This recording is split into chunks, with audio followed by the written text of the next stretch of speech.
गौतम बुद्ध के प्रिय शिष्यों में एक ऐसा भी था जो कि बहुत ही आलसी था, परंतु वे उससे भी इतना ही स्नेह करते थे जितना कि अन्य शिष्यों को। एक दिन गौतम बुद्ध ने उस शिष्य को एक कथा सुनाते हुए कहा, किसी गांव में एक ब्राह्मण रहा करता था। वह बहुत ही अच्छा इंसान था, लेकिन उसके अंदर एक बहुत ही खराब आदत थी, काम को टालने की।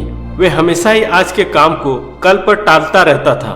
वह यह मानकर चलता था कि जो कुछ भी होता है भाग्य से ही होता है। वह बड़ा ही आलसी और कामचोर था। एक दिन एक साधु उसके घर आया।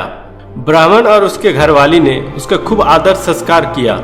साधु ने चलते समय खुश होकर ब्राह्मण से कहा, तुम बहुत गरीब हो, लो मैं तुम्हें पारस पत्थर देता हूँ। 7 दिन के बाद मैं आऊंगा और इसे ले जाऊंगा। इस बीच तुम जितना सोना बनाना चाहो बना लेना। ब्राह्मण ने पत्थर ले लिया। साधु चला गया। उसके जाने के पश्चात ब्राह्मण ने घर में लोहा खोजा। उसे बहुत थोड़ा लोहा मिला। वह उसी को सोना बनाकर बेच आया और कुछ सामान खरीद लाया। अगले दिन स्त्री के बहुत जोर देने पर वह लोहा खरीदने बाजार गया तो लोहा कुछ महंगा था। वह घर लौट आया।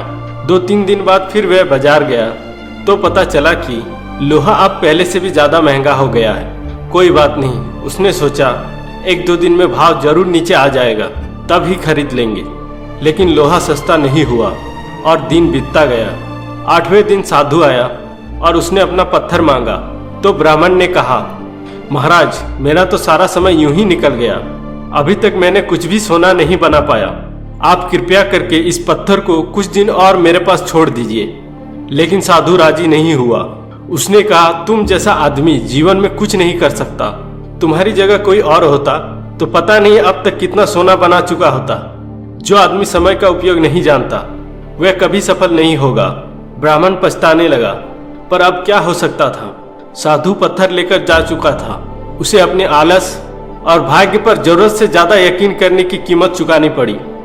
इसलिए कहा जाता है कि आलस्य ही मनुष्य के शरीर का सबसे बड़ा शत्रु है। शिष्य अब बुद्ध के कहने का मतलब समझ चुका था। उसने कसम खाई कि वह आज के बाद आलस्य को त्याग देगा। इसके बाद उसने कभी आलस्य नहीं किया।